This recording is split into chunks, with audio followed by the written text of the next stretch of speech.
Welcome to the channel, guys. So in this video I'm going to review the Honda E Advanced. This is Bryony's car that she's purchased, and she has also done a review of the Honda E Advanced, which I will link to at the end of the video. But I'm going to let you know my thoughts of the car, and obviously I'm an all-out petrol head. For those of you who are not a subscriber to the channel, and if this is the first time you've landed on my channel, I will show you some of the other cars, but you will see there to the left there is a Corvette 1978 pace car, and behind that in the garage there is an R8 and a McLaren, and there is also a Porsche and a old E30 BMW. So yeah, those of you who subscribe because you enjoy my passion for ICE-powered cars, do not go unsubscribing. I've not been converted, but this car made a lot of sense to Bryony, which I'll explain later in the video. But what we have here is a Honda E Advanced limited edition. And this limited edition was basically like launched by Honda and endorsed by Max Verstappen. It's a bit of a collaboration because obviously the R18 F1 car that Red Bull uses is powered by a Honda power plant until the end of 2025. So obviously they did some promotion around the car, and we got this limited edition. And what makes it limited is that the paint color, the premium crystal red, is only available on this limited edition. I believe you could spec red on some of the non-limited editions, but again, extremely rare. This limited edition car, there are only 50 of them in Europe. Yep, you hear me right. There's only 50 of this red limited edition in the whole of Europe. So to actually have one of these in the UK is really quite special. When the car was new, it was £38,120 on the road. Obviously, you could get a Honda E for less. I think the prices ranged anywhere between 30 to about 35, £37,000, again, depending on options, what deals were on at the time. What we have here, the Honda the Honda E Advanced, it uses a 35.5 kilowatt battery, and it's got 152 horsepower going to the rear wheels. So yes, it's rear wheel drive, which made it attractive to us. And Honda claim 137-mile range. We'll just briefly get onto the range now. If it's a really warm day, like 25 to 30 degrees, and lo and behold, you don't use the aircon or the heating system, and you cruise at 50 to 60 miles per hour, no faster, you might just about see that range. But in our use during winter, we see an average of 60 to 80 miles, and in the summer, 80 to 120. But at the same time, when we drive this car, we generally not trying to hypermile it. I mean, this is not an EV that you buy if you've got long distance and being planned. This is more of an electric urban vehicle. It's like the perfect city car, short trips, commuting to and from work if you don't work too far from work. And of course, our work has free electric charging, which also makes it ideal. So, you know, we managed to get this car before the new road tax rules came in. So it's 12 months free road tax, doesn't cost us anything to fuel it because the electricity is free at work. So yeah, and it's a 2022 car, so it's still under Honda warranty. Bryony will extend that. So in theory, anything goes wrong with the car, it'll be fixed. So an extremely cheap car to run. Just to give you some more of the specs, obviously Honda claim around 7.5 seconds, 0 to 60. I believe it's been tested under 7 seconds, and me personally driving it, it definitely feels a sub 7 second 0 to 60 car. The punch at 20 to 40 mile an hour is quite impressive and a reasonable amount of fun. I never thought I'd say the word fun and electric car in the same sentence, but it's okay. And it has a claimed 93 mile an hour top speed, and it does do that. I have done 93 mile an hour in it, and it gets there reasonably okay, and then it stops. It's like literally like a rev limiter kicks in. So I'm going to give you a walk around the car, and those of you who are new to the channel and you want to see videos of the other cars, oh, there's the 1978 pace car, Audi R8 V8 manual, and then we've got a McLaren 600 LT Spider there. But let's get back to the Honda. You didn't come to this video to see ICE powered cars. You came to this video because you obviously want to see this little EV. Oh, let me know in the comments. Let's give you a quick walk around. Bryony absolutely adores the looks. It's got like a very retro, like Mark 1 Golf kind of style to it. You may agree or disagree. I don't really care. That's my opinion. But feel free to voice your own. I like the looks, but I also know other several people who we know who think it's what they would call fugly. So you either love it or you hate it. But let's get inside. So you'll see as I approach, though actually no, it's because I've locked and unlocked it. Normally when, obviously it has keyless entry, so normally when you approach the car, it pops the handles out for you, like so.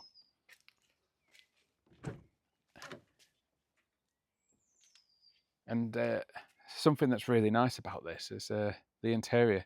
It is not what you would expect in a small city car. It's good quality materials, and it's literally full of toys. And also it has usable back seats. And by usable, I mean I've just slid my seat all the way back there, so I don't drive in that position. But if you were probably 6'6", you would be doing so, and then you're going to struggle to get an adult in the back. But if I move my seat forward, that's going to be a bit hard with one hand. There we go. So if I now get in here, you can see plenty of leg room, and I will literally just get in the back here. And there we are. We're in. You've got a panoramic roof. The actual entire roof is all glass. So it's a shame that actually Honda only opened that bit of it up. And some of you may have spotted as well, the car has no wing mirrors. It has cameras, which you can see is on the LCD there. But it's very comfy in here. You can carry 4 adults in comfort. We have done that. They didn't complain. I'll show you the boot.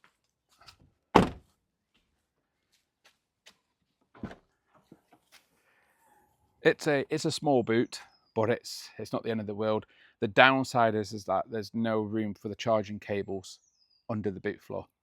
So they do obviously sit there in the boot, which takes up some of your room. Now I'll get into the car. Let me just put the seat all the way back so you can see here, because we've got the door open. You see the beauty that is the Corvette in the wing mirror. 1978, that car. Let's just... Right, so now I'm in, and because I've shut the door, the car's powered up. And this is what you're presented with. Oh, we just look to the mirror, and now there's the McLaren in that one. Well, let's just speak of the wing mirrors. I got used to them straight away, if I'm honest. But at night time, the image quality is potato. It's like literally you using an old phone with not even HD resolution. Really poor at night. So yeah. But if we show you, obviously it's got Apple CarPlay. What we put on that, it's got a good sound system. You can customize these menus. You can, flick them from side to side. You can have like different displays in the background, etc, etc. You can set all your charging and stuff like that. It's got obviously AM, FM radio. And this car is also, if I take you down here, there's some really cool stuff. You'll notice here, there is a plug socket. So you could bring your coffee machine with you on one of your drives out, and you could have coffee, or you could, I don't know, if you don't have an extension lead, but you want to mow your lawn, you want to drive your car down to the end of your field, you could, and then you could power your mowing machine from your car. Yes, it's that crazy. Even some people, obviously because of the screens in here, you can actually, I believe you can plug an Xbox into the car, and you can then play in your Xbox in the car. So I'll just show you some of the controls. So obviously we've got automatic brake hold, don't like that, so it's always off. You got your electronic handbrake, you've got normal and sport mode, you've got one pedal mode, works really well, you get better range using it, and essentially when you lift off the gas or the accelerator, the car brakes much more aggressively, not quite as aggressive as obviously you stomping on the brake pedal, but there is that. Let me just open the doors, it's starting to get pretty warm in here. And then you've got your drive, neutral, reverse, and park. Now I'll show you something else that we really like about this car. Obviously these cars were expensive new, but now they are a relative second-hand bargain. Obviously this is a limited edition, so we paid a bit more for it, but we paid £15,000 for this car with 12,000 miles. We've already got it over 13,000. So we're already like clocking up the mileage. But now if I literally, let's wind the window down, get it a bit cooler in here. If I put my foot on the brake and select reverse, so one of the great things about this car at low speed maneuvering, it has 3D cameras. You don't see that on many small cars. So you've got your reverse. You can also make that so it's a fuller screen. You can put it back to that. There's lots of different things you can do, and I'll completely, there we go. But this is brilliant. You can see all around the car because there's cameras all around this car. There is also a mode somewhere where you can also show the front of the car. I think obviously let's put it into drive, and if I press the button again, now we're in drive. There we go. So not that I should need it, but now there's also a camera at the front showing everything that's in front of the car, and then you've got your 3D camera again. The car will also park itself. Let's put it in reverse. Yeah. So now it's looking for parking spaces. Of course, it's not going to find really a parking space in my rear garden, simply because there's no lines. This is not a car park. But it will park itself. We have tried it, and it actually does get it in the bay pretty perfect, which is astonishing, really. And then it has other really cool features, again, which you wouldn't expect necessarily on a small car. We have a heated steering wheel. We have heated seats, which no wonder I'm cooking. The heated seat was on. Then we've got heated seats. We've got full climate control. Another cool thing, they say this car's got 5 LCD screens. So you've got your main screen there, 1, you've got your 1 there, 2, and you've got 1 mirror there and a mirror over there. That's 4. And then your rear view mirror, you've got the option in the advanced model. If I do this, it becomes a camera. We don't ever use it, but it's there. And as I say, you've got the lovely panoramic roof, which you have the option to cover up or not cover up. So we have an awful lot of toys, which in what is a small city car, it's very high spec, and the quality and finish of the materials in here is really nice. You've got this like pretend fake wood finish. If it's real wood, my apologies, but I doubt it is. The sound system is pretty decent as well. Everything is really comfy. You've also got your cup holder that you can pull out there. You've also got these adjustable cup holders here, so there. You do have a glove box as well. And you've got obviously there, but you also have a pouch here as well where you can get items in. And the car does have door pockets. So it has ample storage inside. Another really good feature of the car is the adaptive cruise control. It also has like lane keep assist. So you've got adaptive cruise control, you've got blind spot monitoring. So on the motorway, it actually does a very good job at keeping the cruise controllers obviously being adaptive radar cruise. It's very effective, and the car will pretty much drive itself because it will stay in lane, which is very handy. And you've got navigation, and to say you can even have an aquarium on here, which is like a bit of a daft feature, but Honda like their gizmos. Oh, there you go. So that's like basically showing you it at the front of either side of the car. So yeah, you press this button, you get your different modes, and of course it's showing us at the front at the moment. But if I select reverse, then that'll change to rear view, and there we go. You just press the button on here and you get various different modes. It's really cool. There are a lot of toys in a small car. And how does it drive? I mean, I won't hide it. I'm not a particularly big fan of electric cars, but I actually do enjoy driving this. As you can see there, we're averaging a typical of 3 miles per kilowatt, so it's not the best, but at the same time, I'll be honest, I generally rag it everywhere. I don't try to drive this thing economically because, say, we get the free charging at work, so it literally just is, literally send it everywhere. And it's reasonably fun. One of its strongest points is basically 20 to 40 mile an hour. Let me just turn it off. We don't want it attempting to drive itself away. So yeah, one of its strongest points is literally 20 to 40 mile an hour. It's because of the instant torque from the EV, it's pretty darn rapid. But I think it's a cute wee little car. I say, do let me know in the comments what you think of the looks.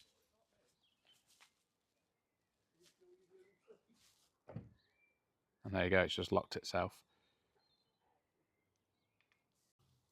So I just thought I'd show you what's actually under the bonnet, the actual power plant, as to speak.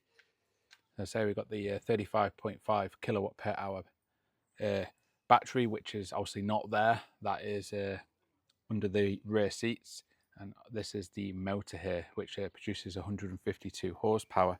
Here's the key. So if we want to charge the car, might not let us do that. Let's unlock. There we go. This is actually glass as well, so you have to be very careful with it. And then you've got your regular charging, or if you're fortunate enough to have the faster charging, and that's how you charge it.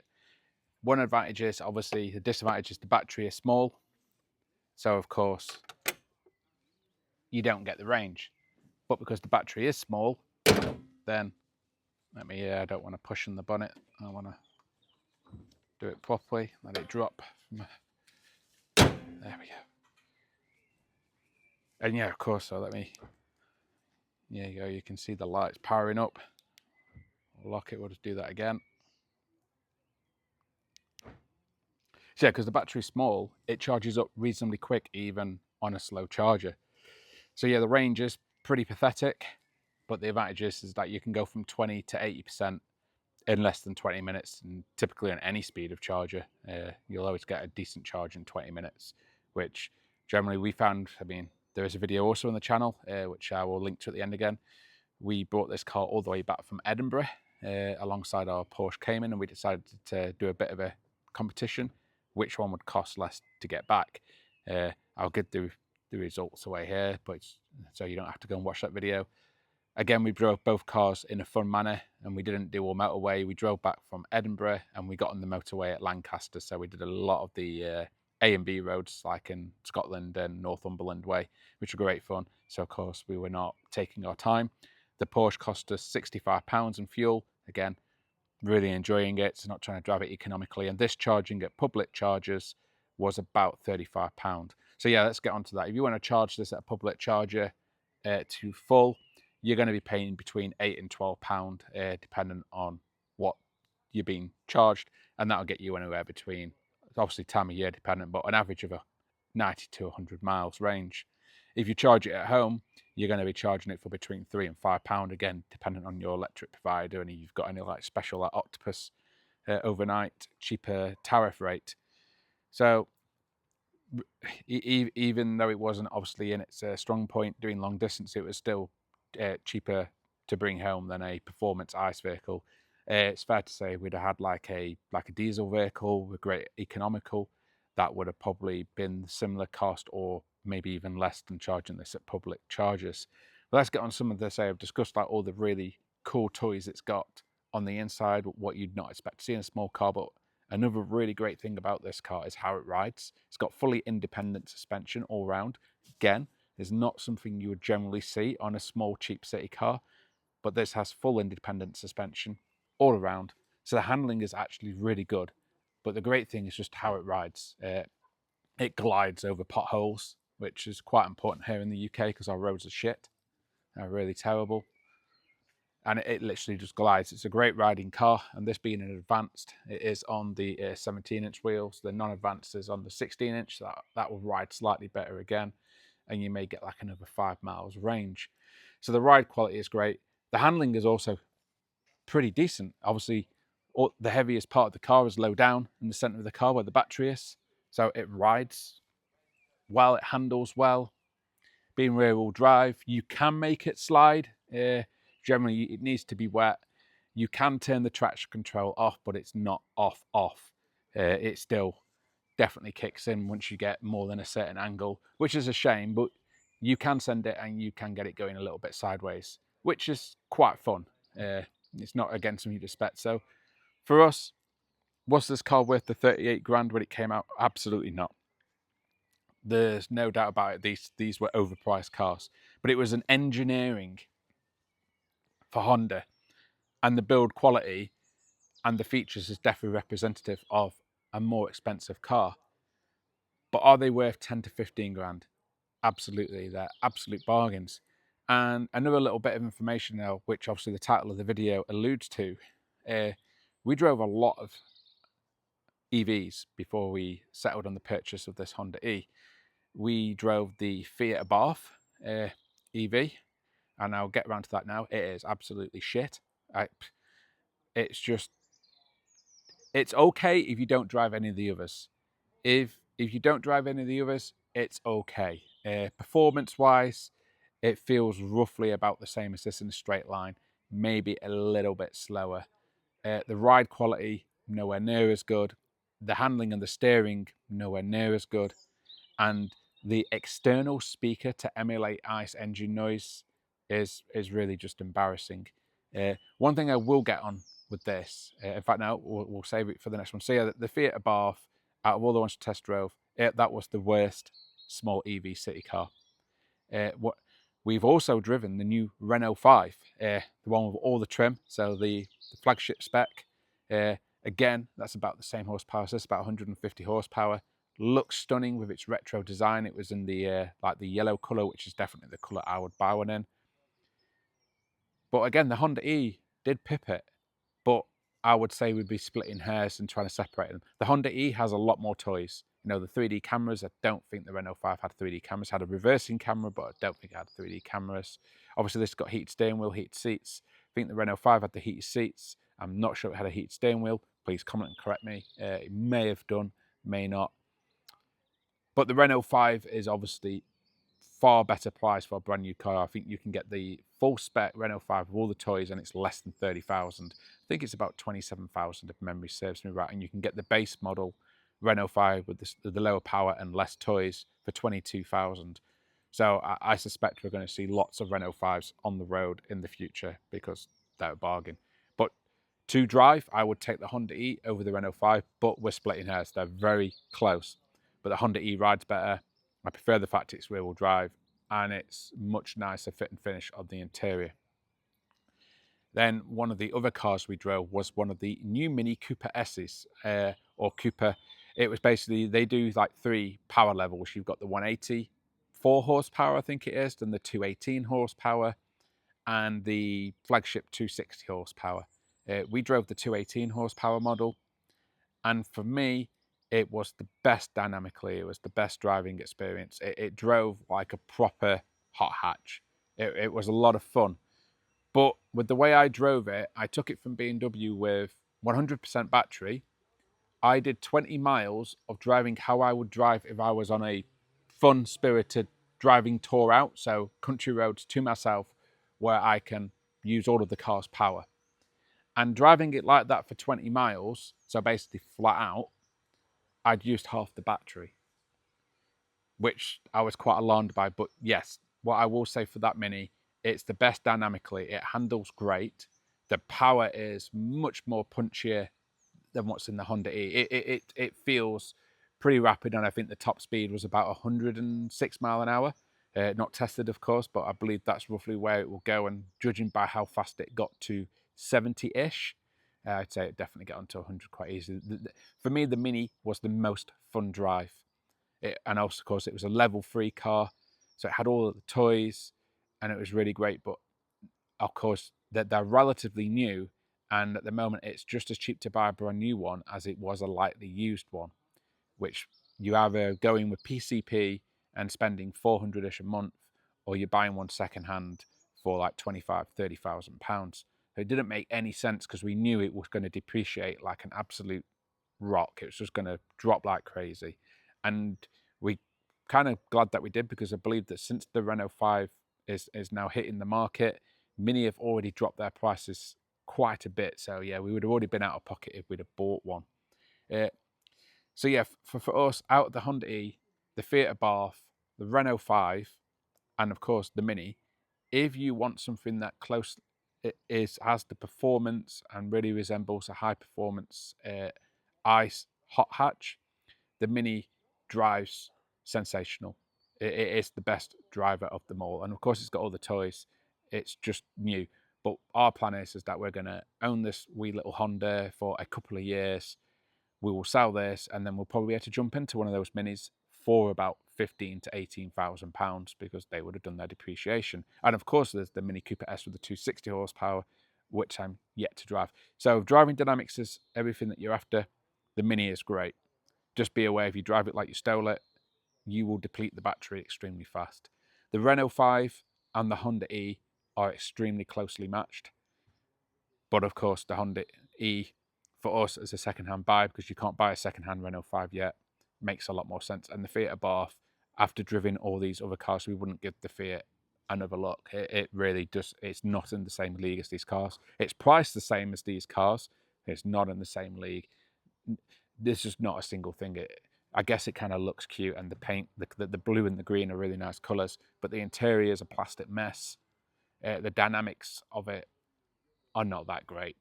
The Honda E is basically, for me, I hold the Mini as the number one spot, the Honda E is number two, the Renault 5 is number three, and the Fiat Abarth is number four.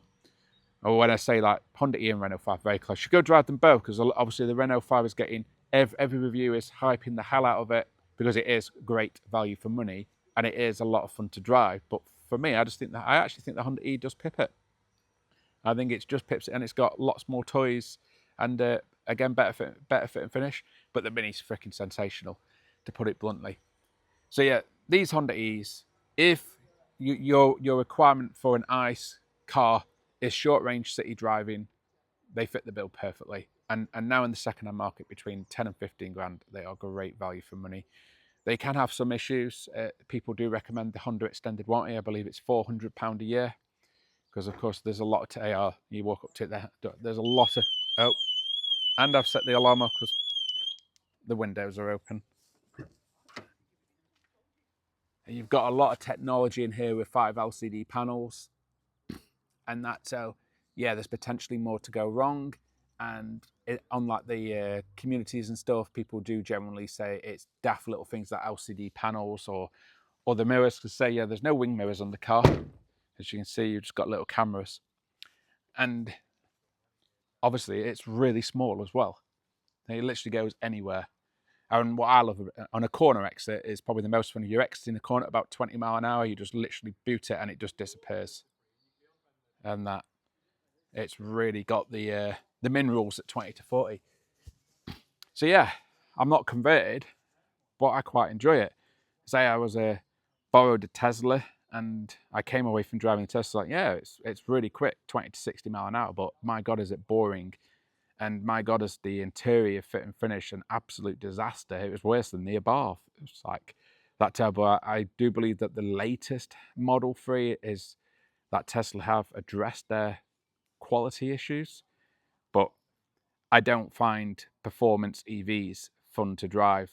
I don't mind driving this because it fits the bill for what it's supposed to do perfectly, which is a nippy city car. It's great fun for nipping around, and it's tiny and it gets anywhere you need to be. But performance EVs, nah, they're boring. And obviously, if anyone's tuned in here who's a die-hard EV fan, they're going to hate me for saying it, but you can't beat a good old ICE rumbling engine. And I say the other one, I did mention it, but it's not been on camera. Let's go for a walk down our drive. We've got the E30 here, which has about the same horsepower actually as Honda. It's supposed to be 170, but she's running about 155 at the moment.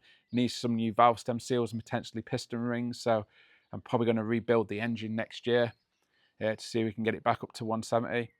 I'd say the Honda E is quicker, 20 to 40, and the old Beamer is quite a bit quicker once you're over 60 mile an hour.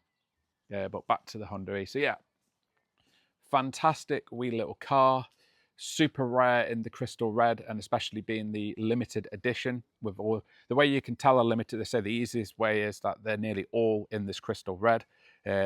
A non-limited edition in red is a very rare sight, but I believe that Honda did make the paint an option for 1 year in the last year of production, and they weren't selling many in the last year of production, and not many were picking the red paint.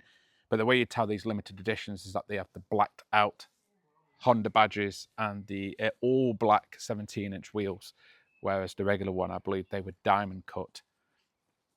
So there's only 50 of these in Europe. So super rare, super cool, and it gets a lot of luck. So as I commented earlier in the video, let me know, do you think it's cute and retro, or do you think it's just ugly? I think it's quite a cool little looking thing. And I say, being fully independent, suspension around, it rides great, it handles okay, it's got plenty of grip, it's got, I say, hot hatches of the day, we're 100 horsepower. I mean, this is 150. The argument is that it's got the horsepower, but of course it's much heavier. I believe the curb weight of this is about 1,400 kilos, where of course a Mark 1 Golf GTI was less than a ton in weight. So it may not have had the horsepower, but weighed a lot less. But because of that instant torque and 150 horsepower and being rear driven, it's actually quite a lot of fun to drive. Bryony really enjoyed it driving back from Edinburgh. Let's just say, I mean, obviously I took the Porsche. I was like, well, it's your car, so you can do the first drive in it, and I'll drive the Porsche back from Edinburgh, which, yeah, I had a lot of fun. Porsche isn't here at the moment because Bryony's not here. She's visiting family and friends down south, so I thought, let's get a video of the Honda E. I'll be posting my video of the Honda E after, of course, Bryony's done hers. So, though this is being filmed in April, we probably won't actually be posting this video until June. But I thought I'd film it. It's a nice day, the car's clean. And if any of you come to the channel expecting to see a EV and seeing all these other cars, and you actually like the idea of watching some videos of the other cars, please subscribe to the channel, go check out those videos, give them a watch, give them a like. It's always appreciated, and as always, thank you for watching. Just before I forget as well, there's another couple of really cool features on the car. Again, something you wouldn't expect to see in a small city car. It's going to be probably next to impossible to pick up on camera, but it actually has a front electric heated windscreen, like old school, like Fords of the day and Jaguars. Obviously had the heated windscreens with the wires in the front windscreen. So you can defrost that front windscreen in less than a minute on a cold, icy morning. But you don't even actually need to do that, because being an EV and having an app on your phone, you can actually tell the car to preheat. So you can literally be getting ready to go to work on a very cold winter's day, freezing cold outside, sub-zero temperatures. You can go on your application on your mobile phone and tell the car to preheat itself, and then when you get in the car will be whatever temperature you've set it to, 20 degrees. The car will be preconditioned and it will be ready to drive. It's just another really, really cool little feature of the car. There is a low speed maneuvering sound, and just something I wanted to touch on, something that we really liked about the Mini. It had like a driving noise, obviously pumped in through the speakers, supposedly done by Hans Zimmer. But this is really geeky and like Jetsons style stuff, and you wouldn't expect it to sound good, but actually it was really cool.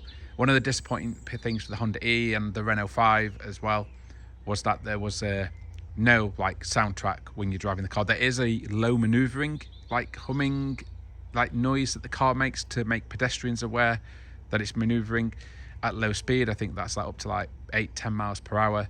But then once you get moving on at normal speeds, the car's totally silent, whereas the Mini had this really cool soundtrack. I don't remember the Renault 5 having any noise either, again, apart from low speed maneuvering. And of course the Fiat Abarth had the speaker stuck to the outside of the car, which pumped music to people on the outside of the car of trying to emulate an engine. I really don't get it. It's just embarrassing, and it doesn't make no sense. Why are you trying to make the noise for other people? Surely it's you, the driver, that wants the noise. And it just wasn't very well done. So that was a cool feature of the Mini. But yeah, this car, for such a small little city car, Has so many great toys on it, and fully independent suspension, heated front screen, heated steering wheel, heated seats, full adaptive cruise control. You've got blind spot monitoring, you've got lane assist, it will keep you in lane, it will park itself. It's got really good headlights as well, fully glass roof. So I'll show you the roof. The roof is actually, the whole roof is glass. It's just that they only let you open a small portion of it up. So very expensive when new, not good value for money, but thankfully now in the second-hand market, I think that anyone who's thinking of buying a Renault 5, maybe consider getting yourself one of these and just buying it with your own cash. That's what Bryony's done, and she's got herself a great little car there. That's hers and she owns it. As always, thank you for watching. Please like and subscribe.